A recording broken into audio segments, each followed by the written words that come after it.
Good morning. I'd like to welcome those in the chamber and those listening online for our Weber County Board of Commissioners meeting today, the 29th day of September 2020.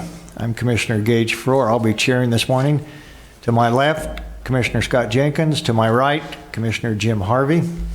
We welcome you here. We're going to start with a Pledge of Allegiance. I'm showing Chief Arbon to give the pledge, but I don't see the chief here.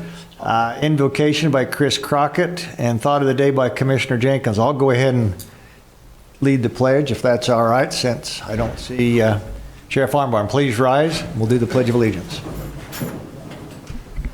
I pledge allegiance to the flag of the United States of America and to the republic for which it stands, one nation under God, indivisible, with liberty and justice for all. Mr. Crockett.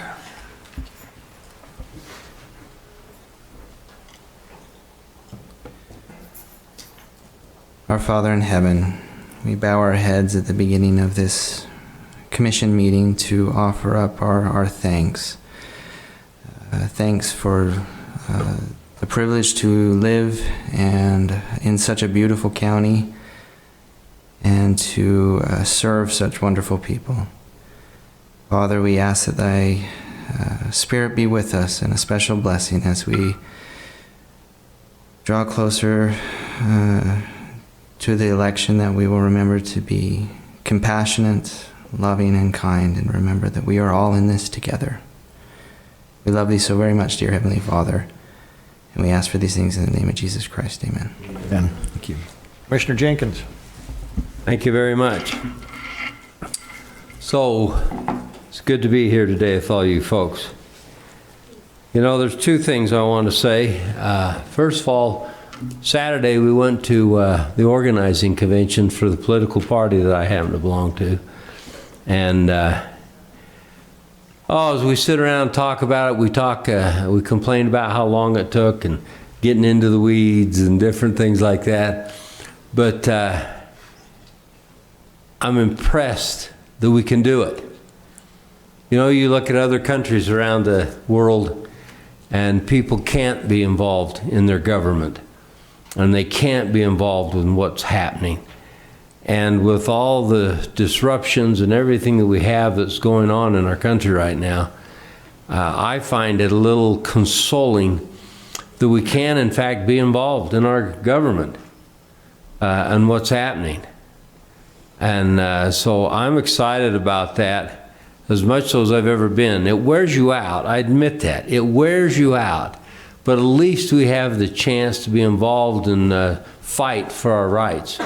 And you just have to do it. You have to be involved and do it. And it's a blessing if we take it that way. Second thing I wanted to mention is I had a chance a week and a half ago to hike to Kings Peak, the highest peak in Utah, with Ricky Hatch, our clerk auditor, and Mr. John Bond, our treasurer. And that was a special chance to do something like that. Number one, I was impressed. You know, the quality of people that work at the county, I'm just more and more impressed with. And it was really fun for me to be able to get out and rub shoulders with these two gentlemen. It was a lot of fun. But the second thing I want to mention is, you know, you go to the highest peak in Utah to be able to see the view. Well, we got up on top and we were just in a cloud. And it wasn't a moisture cloud, it was a smoke cloud. You know, Division of Air Quality for the state of Utah, we're involved. When I was in the legislature, I was a committee chair for natural resources, so I oversaw them. And it was interesting to be involved with these guys and talk about air and air quality and what happens. And, you know, we've got to get a handle on allowing these fires to burn. You know, we just got to do it. We're downwinders when it comes to Oregon and Washington. And when those guys, in the Northern California, and when those guys don't take care of their forests and they burn the way they've been doing this last little while, we just wallow in it. And, it's been, I don't know if you've noticed, for the first time in my life, I've actually had some congestion issues in my lungs this last little while.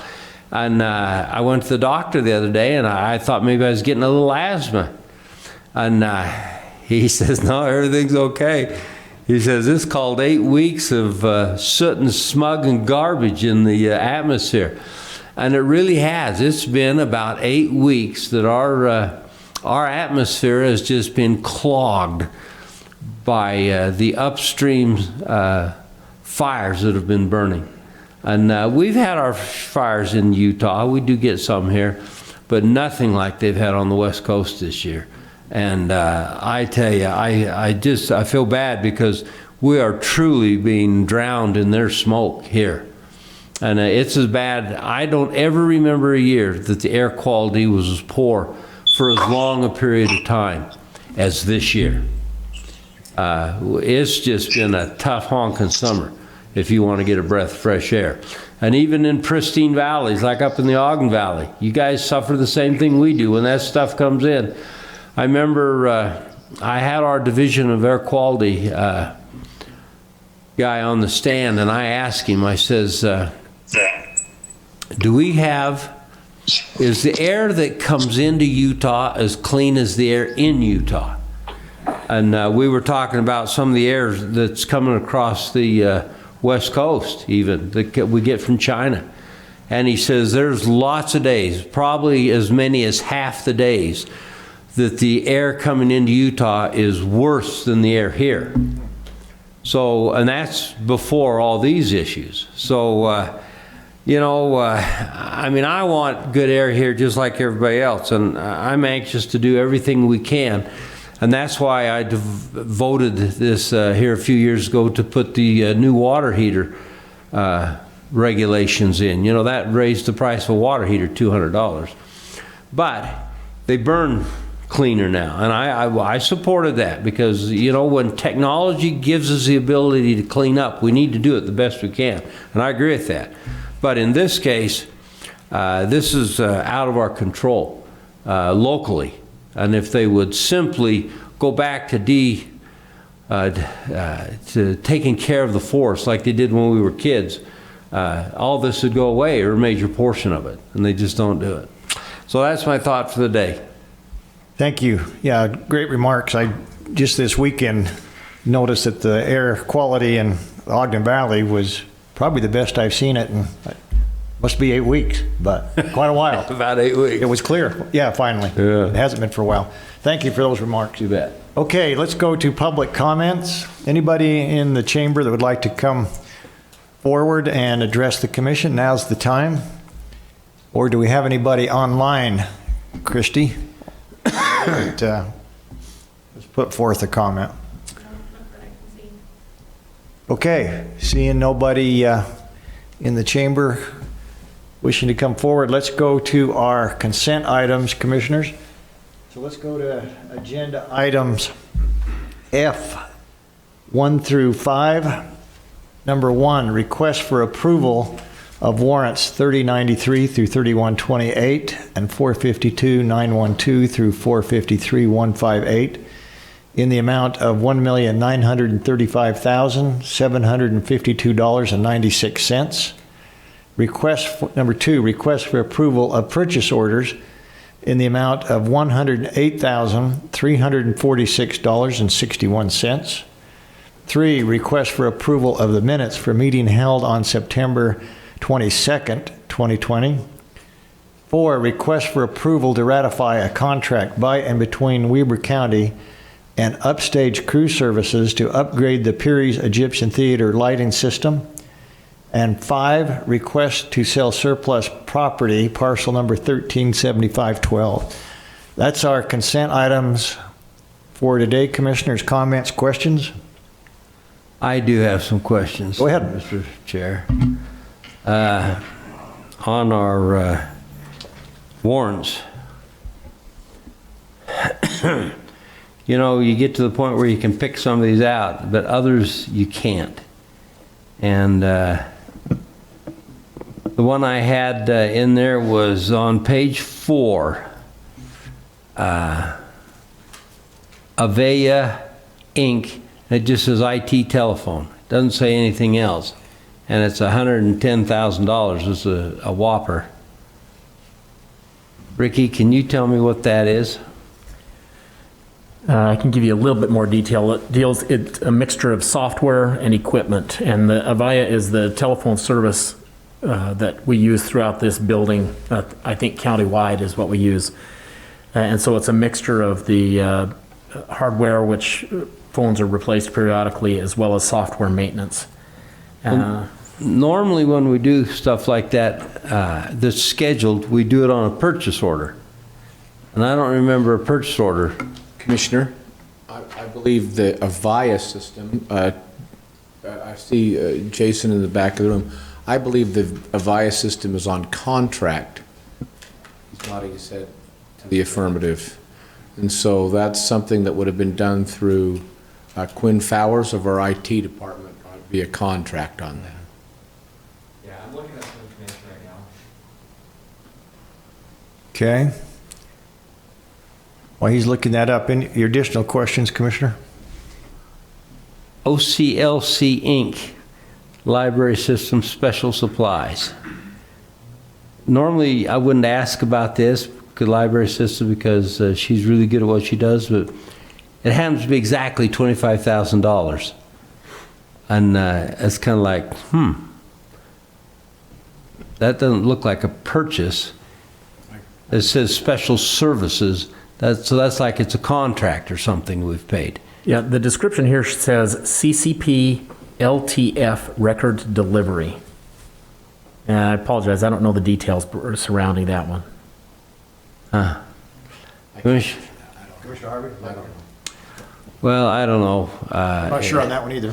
Yeah, you know, I always try to run through these, and that's just one I couldn't identify. There was one other one in here.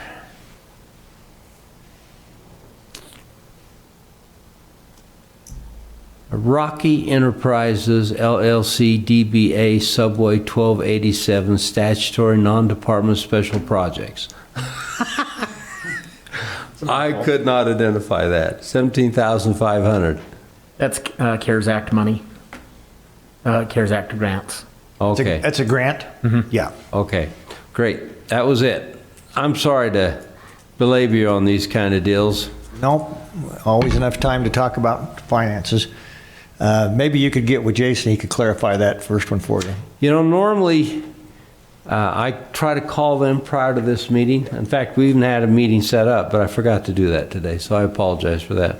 Well, we were a little busy in budget session Yeah. too, so time was running short. I have information from the IT director if you want. Go ahead, Ricky. He says that's the phone system maintenance, which includes all phones, servers, and software licensing and support. So, phone maintenance? Yeah, phone system maintenance, and that includes the phone software, servers, licensing, and support. So that's part of our contract with them. Yeah, looks like it. Okay. So that would be through the IT, yeah. Right. Absolutely. Okay, thank you. Ricky, before we go to a motion, any further explanation on any of those items? Go ahead and clarify. You bet. I can give you overviews. Yeah. We issued 21 purchase orders for $108,000. About a quarter of that amount, or $25,000, is for the library. And these are the POs, not the OCLC that we were just talking about. This is for engineering services, as well as book trucks and barcode labels.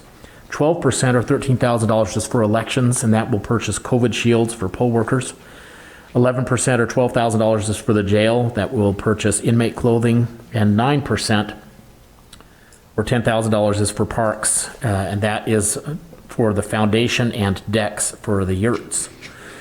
We issued 283 checks for $1.9 million. 21% of that amount, or $414,000, is for road construction, at 2550 South and 5500 South. 16% or $317,000 is for theater lighting, as well as escrow release at Trappers Ridge, and then the purchase of junior livestock hog panels. We had 2 items at 10% or just under $200,000, and those were the monthly contributions for both paramedic services and WEBER Human Services. We had 3 items around 6 and 7% or $125,000. The housing payments on behalf of WEBER Housing Authority, the telephone equipment and software that we talked about earlier, and then public defender services. And then lastly, we spent $99,000 or 5% of the check run on road striping. Thank you. Any additional questions for Ricky before we move forward? If not, I'd entertain a motion on the consent items, Commissioners. Mr. Chair, I don't have any questions and move for a motion to accept the consent items. F on our agenda 1 through 5, as they were presented. Thank you. We have a motion by Commissioner Harvey. Second. And we have a second, Commissioner Jenkins. All those in favor, say aye. Aye. Chair votes aye, motion carries. Thank you. Let's go to our action items, G1, which is actually Resolution 31. Request for approval of a resolution of the County Commissioners of Weber County approving an interlocal agreement for the distributions of CARES Act funding to Ogden City. Mr. Chris Crockett.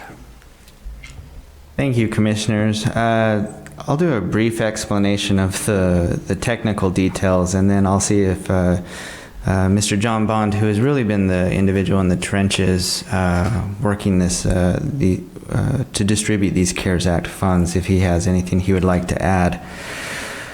The Coronavirus Aid, Relief, and Economic Security Act, known as the CARES Act, are federal dollars that were passed down to the state. The state has in turn passed those dollars down to county governments and municipalities. They're used to cover necessary expenditures and losses incurred due to the COVID-19 public health emergency. I wanted to read a couple of provisions from this interlocal. I know that you are all very familiar with this, but I think this will highlight to the public the important work that is being done for our small businesses and nonprofits.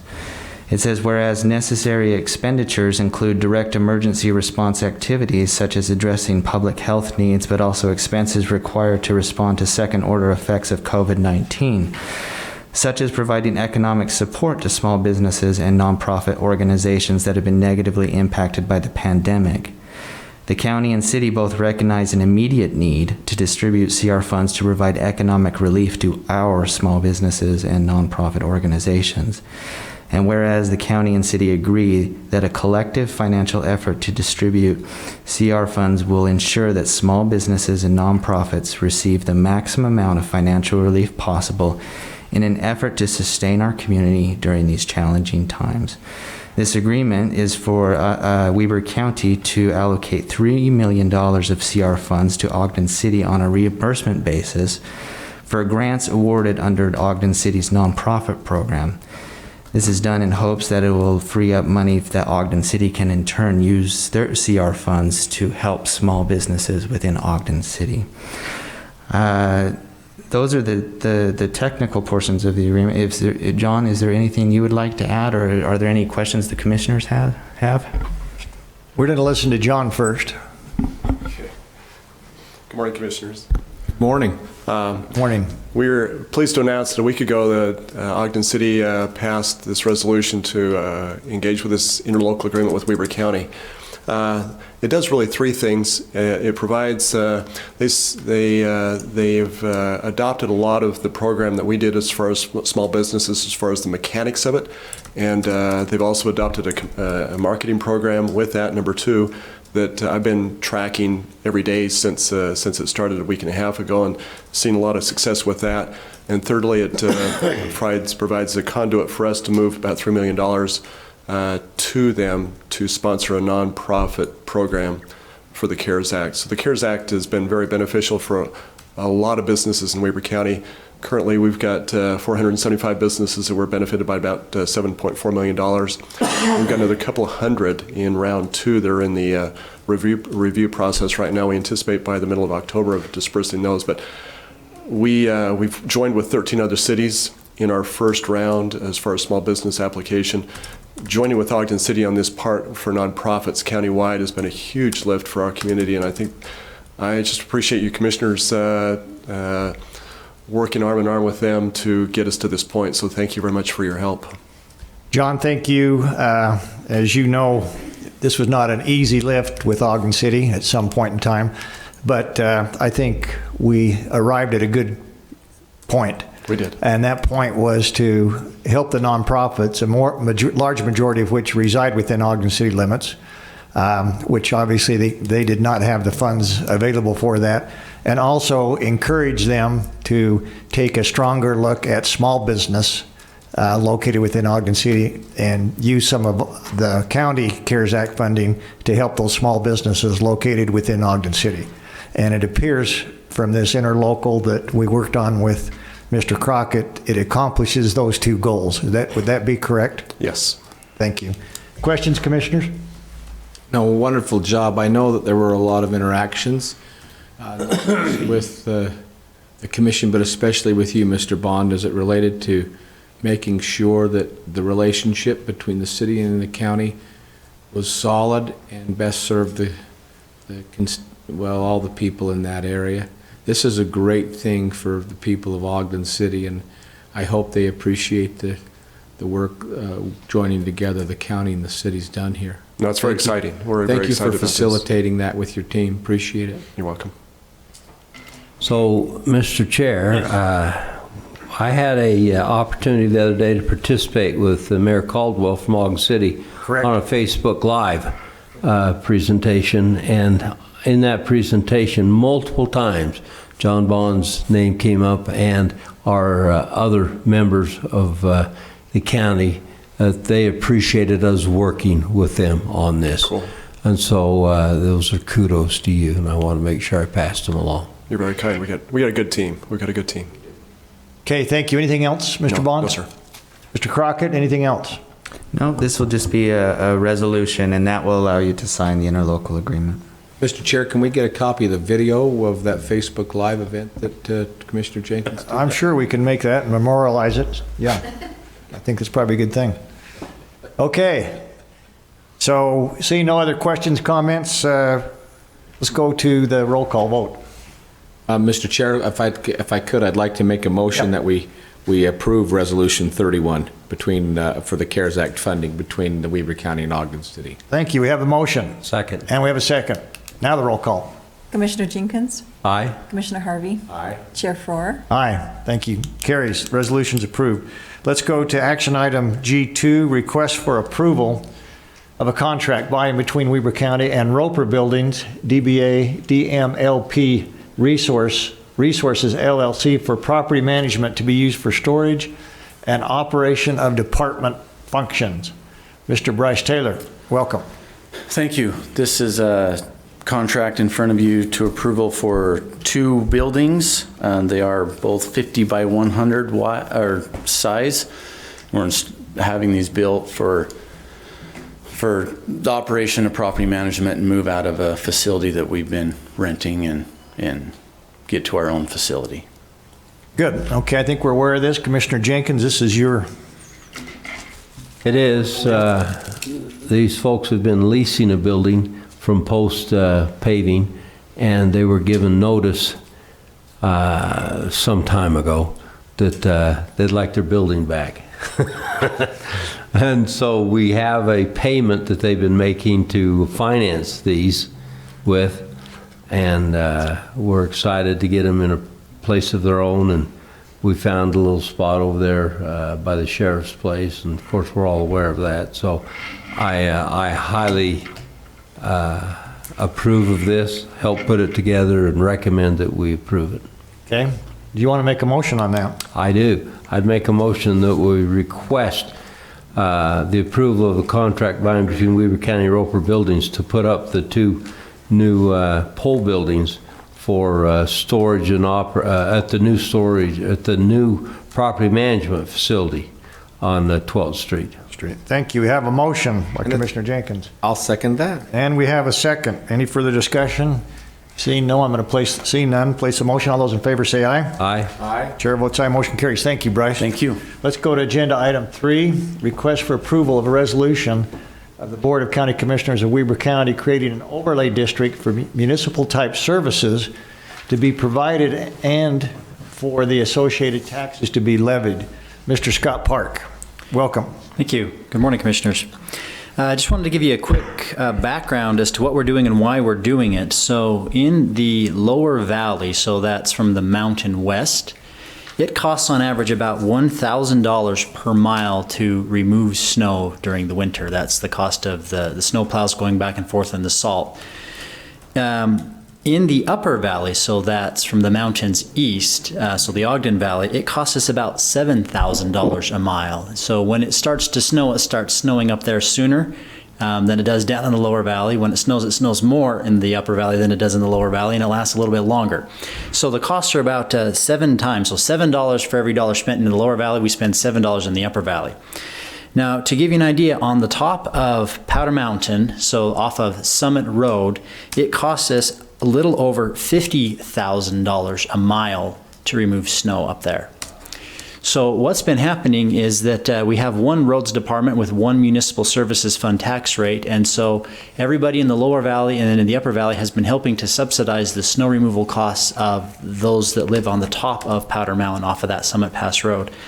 So what you have before you is a resolution to create an overlay district for municipal type services to be known as the Summit Road Overlay District. And what we're doing is we're drawing a boundary on a map off, so basically any property that's accessed off that Summit Pass Road, which is the road at the very, very top of Powder Mountain.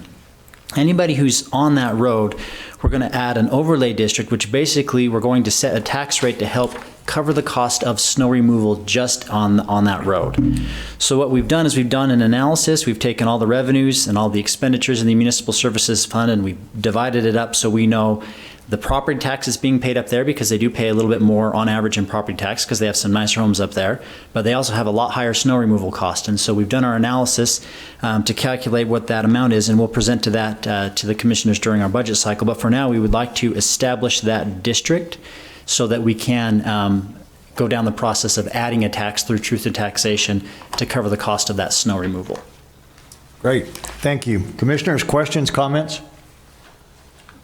No, this is something that's been worked on for quite some time. A lot of work and math has gone into this as well as data collection. I think it's a fair approach and certainly a step in the right direction. Appreciate you quantifying those served miles for us, Scott, and with you, Sean, and your crew with Joe Hadley. Done a wonderful job under Commissioner Jenkins' portfolio here. This is, I think, the right thing to do, and so I'm all for it. Thank you. So really, Scott, this is an effort to make sure those citizens that had concerns that were addressed last year when we had truth in taxation about paying for services or paying more for services than they actually received. So this is a step that was driven by the public, pretty much from the valley, that said, look, we are a major revenue source and yet you charge us more. This is a perfect example now of allocating those costs and trying to equalize the payments for our cost. Is that accurate? Yeah, the intention is for those who use the services to pay for the services. Right. So it's really a paid for services that I believe makes a lot of sense.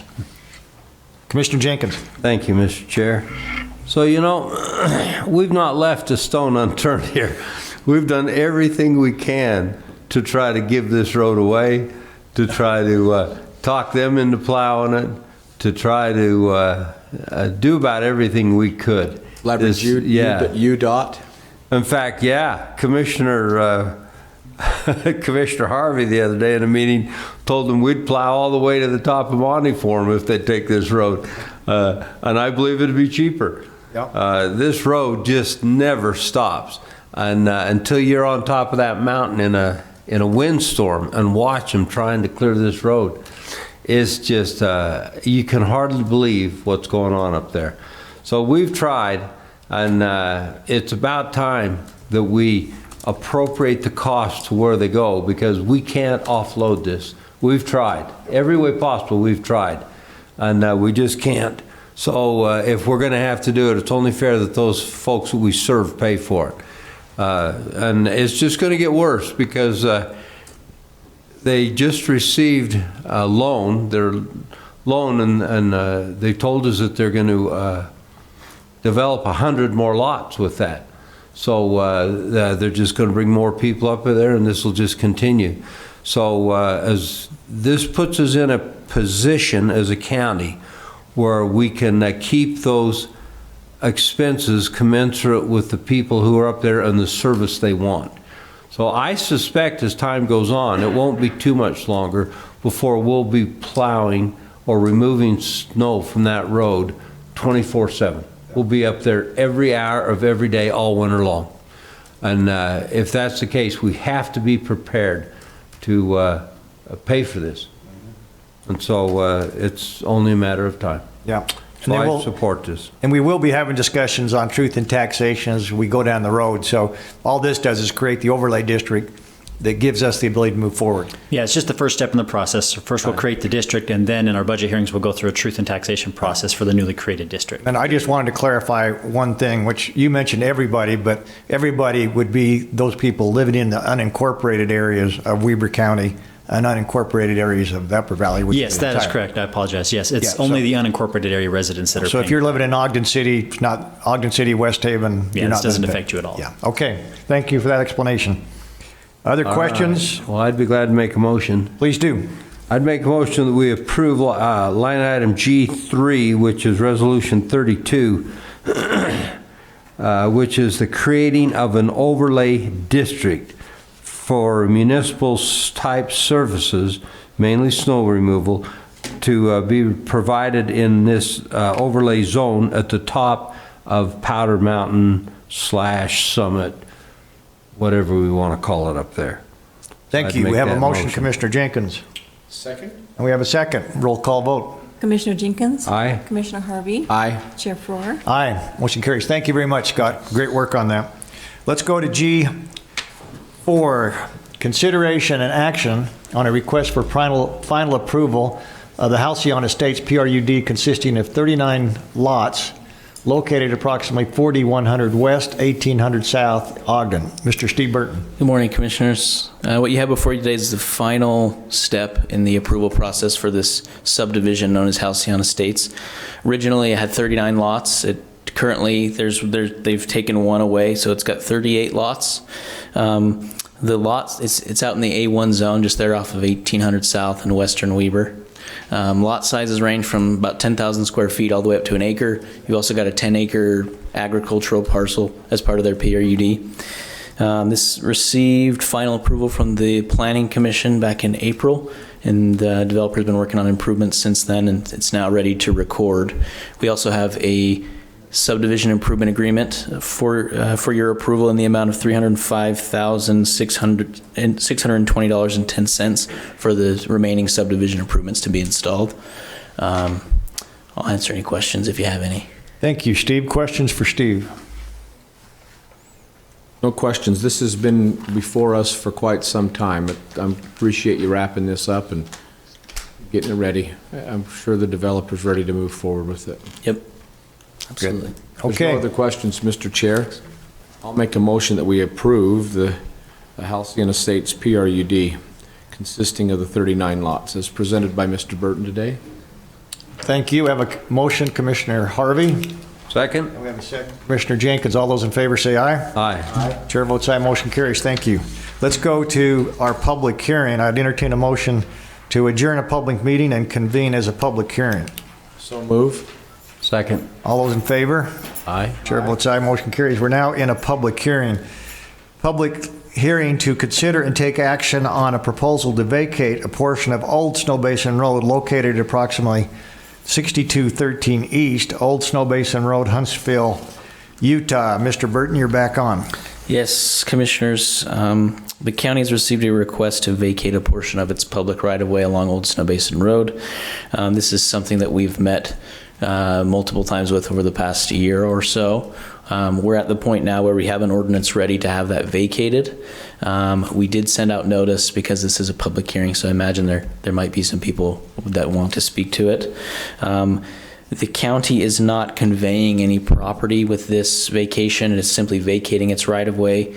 And then there's a process for whoever might be adjacent to that vacated portion to make a claim to it. So we are proposing that portion be vacated. I'm happy to answer any questions if you have any. Questions for Mr. Burton? Again, this is something that I think we've had in discussions for close to a year now. This is not one of the first opportunities we've had to vacate properties, my understanding, on Old Snow Basin Road. This deals with the original road that had those large turnarounds. Correct. That I think that we felt and the property owners felt was better to get in the hands of private ownership so we could collect taxes, as well as save some possible county dollars for snow plowing, et cetera. So I think we agreed this was probably a good move. But additional questions or comments? Commissioners, if not, let's go to, let's have public comments on this particular item while we're here. Anybody that would like to, from the chamber and or line, that would like to make a public comment on that? Seeing none, let's go to agenda item H3 on our public hearing, which is a public hearing to consider and take action on a vacation of a 10-foot public utility easement located along the southwest line of Lot 1, Highland Cove Estates subdivision. Mr. Perks, welcome. Good morning, Commissioners. I must apologize. I'm a bit congested today with allergies and that smoke you were talking about there, Commissioner Jenkins. So I'll try to get through this. But yes, this is a request to vacate a 10-foot public utility easement along the rear property line of Lot 1 of Highland Cove Estates. This particular easement has been reviewed by the county engineer, and they have expressed that they don't have any concerns with the vacation of this easement. The applicant is requesting this vacation in order to better site an accessory structure along that rear property line. Staff has issued public notice to adjacent landowners who may be affected by this easement, and also to any potential affected entities such as WEBER Basin Water, Comcast, CenturyLink, South Ogden City, etc. We have not received any concerns based on those notices that were issued, and we do recommend that this easement be vacated. I'm happy to answer any questions. Thank you, Mr. Perks. Questions for Scott? Question I have, Mr. Chair. Go ahead. So this is just a little 10-foot parcel at the back of a lot. Yeah, it's just an easement on the back of that lot. Yeah, Yep. and it was originally designed to support the other lots, no longer required. Yeah, the subdivision was developed back in the 90s, and from my understanding, there are no easements in that area. So the way I look at this, Mr. Chair, this is just a cleanup. Yeah, I think so. Gives the property owner a little more control of what they do. That's correct. I'm all in favor of this. Doesn't take anybody's rights away. Okay. Any additional questions, Commissioners?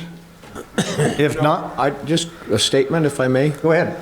I appreciate very much from not just this seat, but as a resident of Weber County, I know that this body has really worked hard in eliminating some of these parcels and these cleanup things that you just alluded to, Commissioner Jenkins, on these parcels. There are hundreds, if not 1,000 of them in Weber County.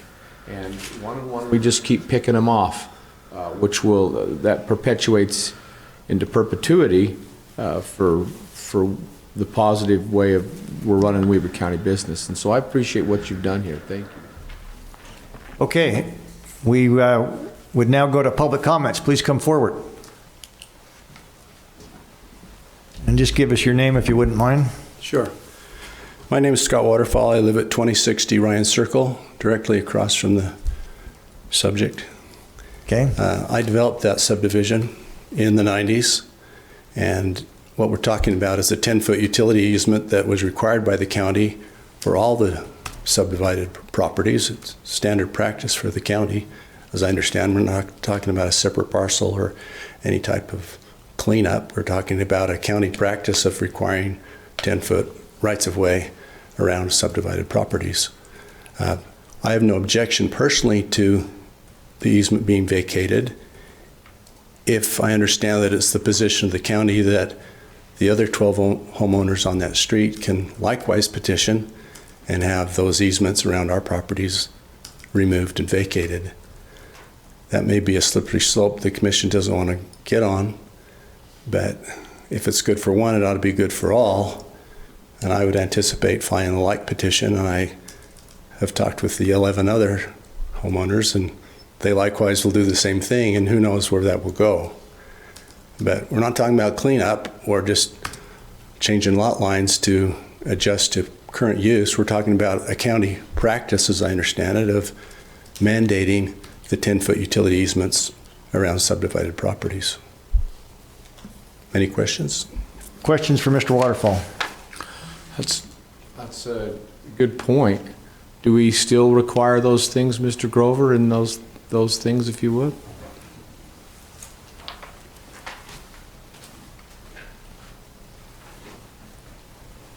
Yes, Commissioner. Typically, we require those easements, but there are instances, especially on the sides, where it may not be necessary to have those.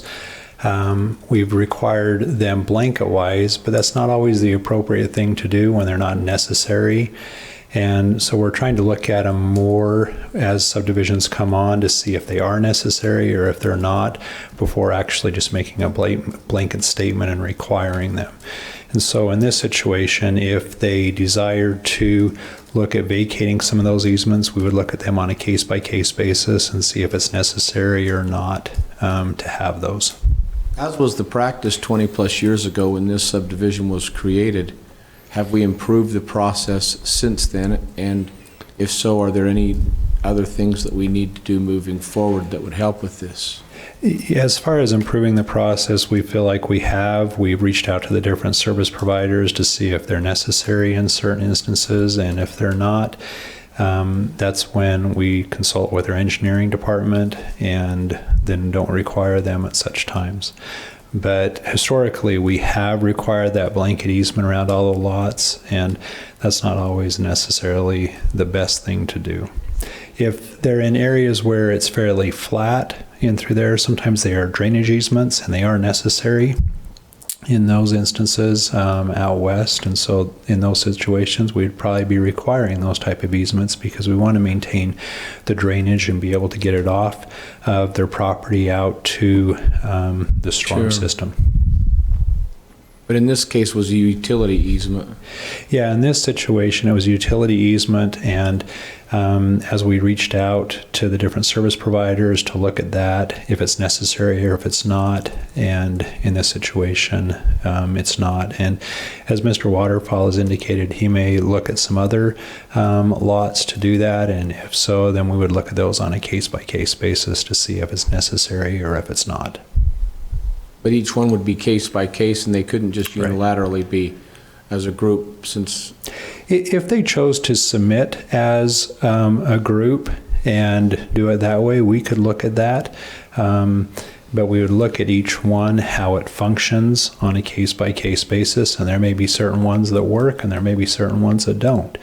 And so we would have to do the research on each individual one. Appreciate that answer. Thank you. No other questions? Yeah, thanks, Rick. I appreciate that. So I think we have an understanding that historically that has been required, that from my conversations with Mr. Grover in planning, that's now looked at on the original plat rather than make that a requirement from without further study, whether it's going to be required in the future. And I'd also agree that this would be analyzed on a case-by-case basis. There probably are some subdivisions out there that would still require the 10-foot utility. That would be up to our service providers. We don't want to get in a situation where we have a lot that's approved that's not serviceable.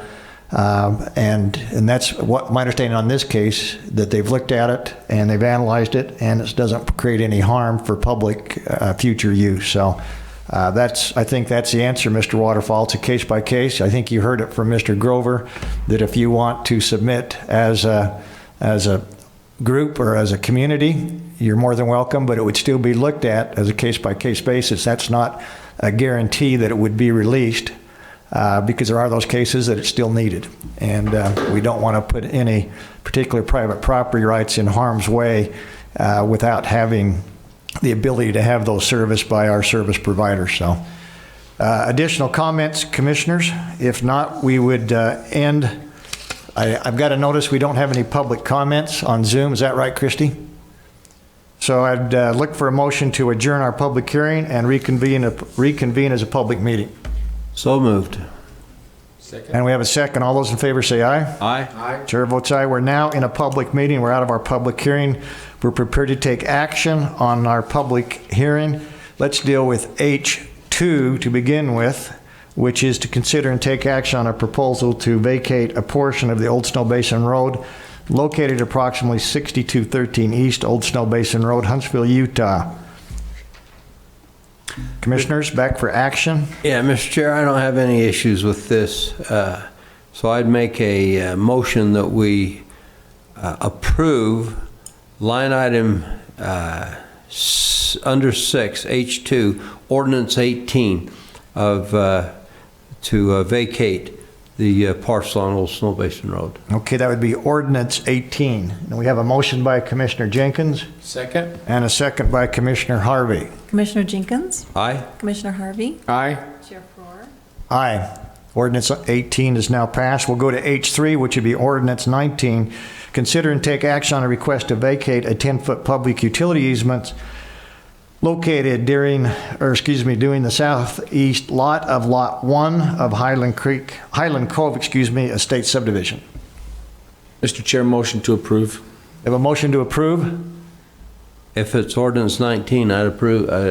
Ordinance 19. That's what you mentioned that. Okay, I would second that and mention to Mr. Waterfall in this that I think he ought to contact Mr. Grover and see if that looks like something we'd be willing to vacate on those others. And I absolutely agree that we should do it if it's not necessary.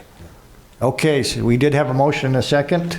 Commissioner Jenkins? Aye. Commissioner Harvey? Aye. Chair Farrar? Aye. Ordinance 19 is passed. Thank you. We'll now go to commissioner comments. Commissioners, closing comments. Don't really have any. Seeing There's just, well, for your some? just just remind Commissioner Jenkins that we have a no smoking law in the state of Utah, and you just maybe pass that on to your neighbors in Oregon and Washington and Northern California. Yeah, that'd be great. Okay, is that it? Just a reminder that our meeting next week, which will be October 6th, will begin at 10:30, not 10 a.m., 10:30 a.m. next Tuesday. Seeing no other business or no additional comments, I'd entertain a final motion. Motion to adjourn. Second. All those in favor say aye. Aye. Chair votes aye. We're adjourned. Thank you very much.